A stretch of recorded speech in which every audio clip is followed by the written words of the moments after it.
હવે ખબર પડે છે કે બાપુએ સાબરકાંઠા કેમ પસંદ કર્યું અને પૂછવું પણ ખરું. મેં કહ્યું બાપુ કેમ?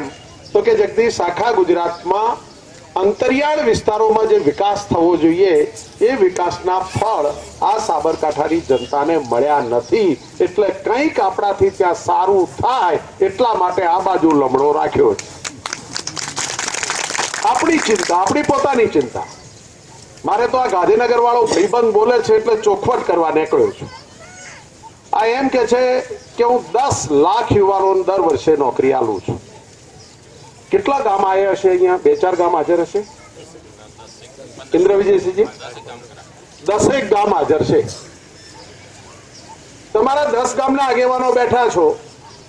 ગામમાં કોઈ પોલીસ વાળામાં નોકરી લાગ્યો હોય, તલાટી કે શિક્ષક થયો હોય તો ગામમાંથી તમે બેઠા છો ને નાની મોટી ખબર તો હોય ને. આ 10 ગામમાં છેલ્લા 12 વર્ષમાં કોઈ તલાટી બન્યો હોય તો એ આગેવાન હાથ ઊંચો કરે કે ભાઈ અમારા ગામમાં તલાટી થયો છે. બાપુ ક્યાંય હાથ ઊંચો નહીં થતો, કોઈનો મેળ નથી પડતો. કોઈનો પોલીસ વાળા નહીં, તલાટી નહીં, શિક્ષક નહીં. લીધેલા છૂટા કરે છે બાપુ કે, લીધેલા છૂટા કરે છે. તમે જે યુવાનો ઉભા છો, તમે સાબરકાંઠા જિલ્લાના બેરોજગાર કચેરીમાં નામ નોંધાયેલું હોય તો આંગળી ઊંચી કરો. આજે યુવાનો ઉભા છે, એમને પૂછું છું, તમારા દીકરા 12મું કોલેજ કરેલા દીકરા દીકરીઓ તો હશે ને? આ ઉભા છે, એમને પૂછું છું કે આપનામાંથી કોઈએ સાબરકાંઠા જિલ્લાના બેરોજગાર યુવાનોની કચેરીમાં બેરોજગાર છો એવું નામ નોંધાયું છે?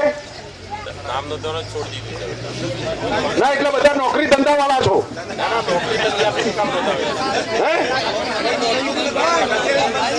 કચેરી જ બનશે. જો સાચું બોલજો ભાઈ, આ પેલા આખા ઇન્ડિયામાં બતાવવાના છે ટીવી વાળા અહીં હાજર. નામે નહીં નોંધાવાનું. હવે આ ભાઈબંધ એમ કે છે કે ચોપડે નોંધાયેલા મારે ત્યાં 12 લાખ બેરોજગારો છે. આ 15 ગામમાંથી તે કઈ નોંધાયું જ નહીં. તમે યુવાનો અને આગેવાનોને વિનંતી કરું છું, આ 30મી તારીખનો પ્રસંગ ઉજાડો, 16મી તારીખે ગુલાલ ઉડાડો અને 17મી પછી જેટલી ગ્રામ સભાઓ આવે એ ગ્રામ સભામાં કહો કે અમારા ગામમાં જેટલા બેરોજગાર યુવાનો છે એના નામ નોંધો, પછી જ ગ્રામ સભા થશે. શું કામ છે ગ્રામ સભાનું? ડીડીઓ કે અને ટીડીઓ કે એ ગ્રામ સભા ગામના પ્રશ્નો માટે ગામ બેસીને ચર્ચા કરે એ ગ્રામ સભા.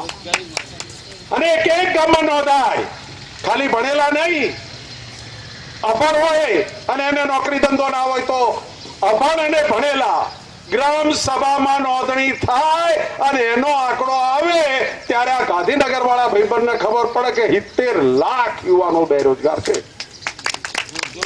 હવે મારે 2 પ્રશ્નો પૂછવા છે. તમારામાંથી સરપંચ કોઈ બેઠા છે? સરપંચ તમે જીત્યા તો ફટાકડા ચો ફૂટ્યા? કયું ગામ તમારું? સનાથરી, અહીં ટાકાટુવા. બાપુ સરપંચ ટાકાટુવામાં ચૂંટાય તો ફટાકડા ગામમાં ફૂટે ને ભાઈ? ગામમાં જ ફૂટે.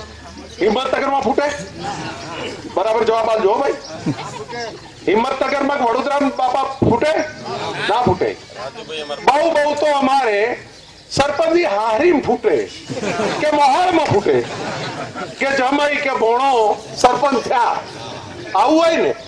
અને પેલો કારીગર તાલુકે ભાષણ કરતો હતો, જો ગુજરાતમાં કોંગ્રેસ જીતી તો પાકિસ્તાનમાં ફટાકડા ફૂટશે.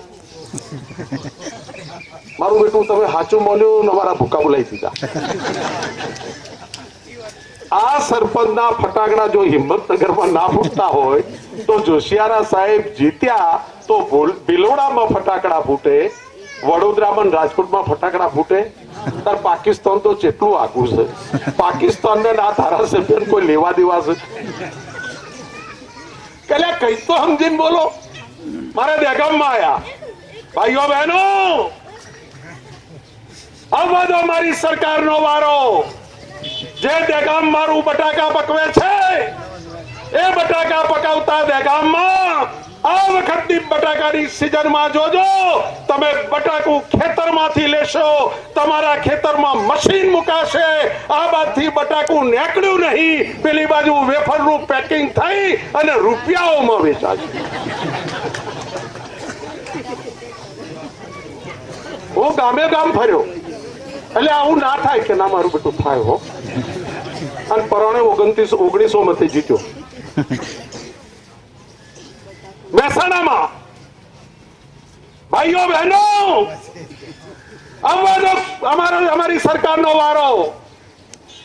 આજે મારા બબીરાતમાં ચકલી ખોલો અને પાણી આવે છે એમ આ મહેસાણામાં તેલ અને ઓઇલના કુવા ખોદીશ અને ઘરે ઘરે તમારે એક ઓઇલની ચકલી હશે, એક તેલની ચકલી હશે.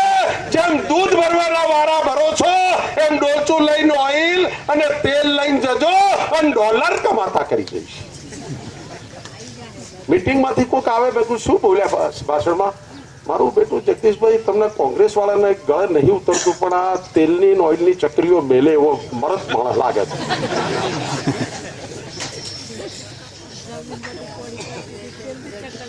હદ થઈ ગઈ, હદ થઈ ગઈ, જુઠ્ઠાની હદ થઈ ગઈ. મુદ્દો લઈને નીકળ્યા હતા. कसम राम की खाते हैं मंदिर वहीं बनेगा. સત્તામાં આવી ગયા અને પેલા લોકોએ કહ્યું કે મંદિરની વાત બંધ. સત્તામાં આવ્યા પછી कसम राम की खाते हैं मंदिर नहीं बनेगा. બાપુ હમણાં સરદાર વલ્લભભાઈ પટેલ ભગવાન રામને સ્વર્ગમાં ફરિયાદ કરવા ગયા કિશોરસિંહજી જોશિયારા સાહેબ કે હે ભગવાન રામ, આ હિન્દુસ્તાનમાં આવો કળિયુગ આવ્યો,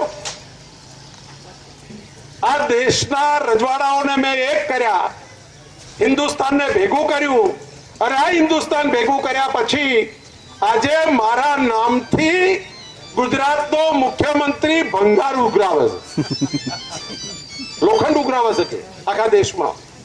અને લોખંડમાંથી મારી આટલા ફૂટ ઊંચી મૂર્તિ બનાવવાનો છે. પછી કે મેં કોઈ લોખંડના મોટા વેપારી અને આખા દેશના સારા વૈજ્ઞાનિકો હતા એને પૂછ્યું કે ભાઈ આ જે ભંગાર ભેગું થાય છે એમાંથી મારી મૂર્તિ બને ખરી? એ વૈજ્ઞાનિકોએ કહ્યું, ટેકનિશિયનોએ કહ્યું કે સરદાર સાહેબ, આ ભંગાર બને એમાંથી તમારી મૂર્તિ બને નહીં, આ ખોટું ઉઘરાવે છે. સાહેબ, મને આ છેતરી ગયો, ભગવાન રામ મારો ન્યાય કરો. ભગવાને બે હાથ જોડીને કીધું કે સરદાર વલ્લભભાઈ પટેલ, તમારો તો અત્યારે વારો કાઢ્યો છે, આ 25 વર્ષ પહેલા મારા નામની ઈંટો કાઢીને મને વારો કાઢ્યો હતો. 25 વર્ષથી હું છેતરાયો છું, બોલતો નહીં. રામ જેવા રામને છેતરાઈ ગયા. અને આ એ જમાત છે. એક જ દાડે એક જ ટાઈમે ગણેશને દૂધ પીતા કર્યા તાક નતા કર્યા તાક નહીં? તમારે 2-3 વર્ષ પહેલા આવ્યું હતું આ ટાઈપની રાખડી બોધીઓ બીનો બેનો રાતે ફોન કરતી હતી, રાખડી છોડી નાખજો ભાઈ મરી ગયા હશે. આવ્યું તો નતું આવ્યું બેનો? આ એરિયા એ છે, આ તમને ચેતવાયા છીએ બાપુ બે અમે. આર્યા એ તમારે આ બાજુ તો ખબર નથી, સાબરકાંઠા બાજુ અમારે મેહાણા, બનાસકાંઠા, પાટણમાં તો ભાઈઓ ઉપર અને જમઈ ઉપર ભાર આવ્યા હતા. તમારા હતા 2-5 વર્ષ પહેલા. અને ભાર એવા આયા કે મુંબઈ અને સુરતની હાડીઓના ગોડાઉનો વેચાઈ ગયા. આ બાજુ નાળિયેરની કાસની અને 2 વાહન મેલ્યો નથી અને જમઈએ હાહુને નિયન ઓઢમણો મેલ્યો નહીં. આ કારીગર છે, ઘાટનો કારીગર છે, ચેતતા રહેજો. હવે સરપંચ, તમારી ચૂંટણીમાં કેટલા ટકા મતદાન થયું હતું? 70-90% થાય છે. બધે એવું કહે છે કે સરપંચની ચૂંટણીમાં 90% થાય. બાપુ, કેટલું થાય છે? 90%. તાલુકા પંચાયતમાં, જિલ્લા પંચાયતમાં કેટલું થાય? 60-65. અને ધારાસભામાં કેટલું થાય જોશેરા સાહેબ? 55 આસપાસ. અને લોકસભામાં કેટલું મતદાન થાય? 45-50%. હવે તમને પૂછવા આવ્યો છું, મને સમજણ નહીં પડતી કે તમારી ચૂંટણી આવે ત્યારે મતદાર પૂરેપૂરા 90%, 95% હોય છે. તાલુકા જિલ્લાવાળાનું આવે છે ત્યારે 80-85% હોય છે. જોશિયારા સાહેબનું આવે છે 65-70% હોય છે. અને અમારું આવે એ દાડે 40% ચમ ગોમ હોય છે, જે દાડ મતદાર નાહી જાય છે. અચ્છા, તમે સરપંચો કાર્ય કરો, તમને ક્યાંયથી રૂપિયો ગ્રાન્ટ મળે છે MP ને MLA સિવાય? ત્યારે અમે તમને ગ્રાન્ટના ઢગલે ઢગલા લઈએ ત્યારે અમારા મજૂરી ચમ ઓછી કરો છો? આ 10-12 ગામના આગેવાનો બેઠા છે, વિનંતી કરું છું. આ જગદીશ ઠાકોર એક લારી ખેંચવા વાળાનો દીકરો, બનાસકાંઠાના કાંકરેજના ચાંગા ગામમાં કાઠું વરહ આવ્યું. મા બાપ કોઈ દાડો અમદાવાદ જોયું નતું, કોઈ હગું નતું, અને અમદાવાદ ભેગા થયા. મને મારા બાપ કહેતા હતા કે બેટા 3 વર્ષે મેણિયું નાખ્યું તું, મેં 3 વર્ષે મેણિયું નાખ્યું તું. અને લારી ખેંચતા ને ત્યારે જૂતા પહેરવા નતા, 46ની ગરમીમાં ટાટિયું હુતળીથી પગે બાંધતા હતા. એનો દીકરો આજે ધારાસભ્ય 2 વખત, એનો દીકરો મેમ્બર ઓફ પાર્લામેન્ટ, દેશની મોટી પંચાયતમાં જો કોઈથી ગયો હોય ને એની પાછળ કોઈ તાકાત હોય તો આ શંકરસિંહજી વાઘેલા છે. નક્કી કર્યું છે. પેલો બોલો છે ને કરોજી, એક પણ કોંગ્રેસી બચ્ચાને દિલ્હી નહીં જવા દો. અલ્યા તું 2004માં બોલ્યો તો તારા એ થઈને 12 જતા, બીજી વખતે 11 જતા, અને આ વખતે તું આગળ ને શંકરસિંહ વાઘેલા પાછળ, અને આ વખતે 16 થી 17 તારા નાના દાદા થઈને અમે દિલ્હી બેહવાના. અને બેન આ લખી રાખો, આજનો ટાઈમ લખી રાખો, પેન કાગળ લઈ ટાઈમ લખી રાખો, પેન કાગળમાં લખી રાખો. અને પેન કાગળ ના હોય તો બુશર્ટ પેન્ટના છેડે કે ધોતિયાના છેડે લખી રાખો. આ ભાવમાં નહીં, હાથ ભાવમાં મોદી પેદા થાય તો દિલ્હીનો પ્રધાનમંત્રી નથી બનતો, નથી બનતો ને નથી બનતો. આભાર. જય હિન્દ.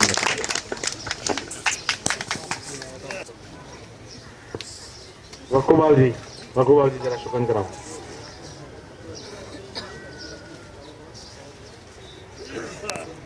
રમણભાઈ બનાભાઈ, ડેપ્યુટી સરપંચ પગાભાઈ.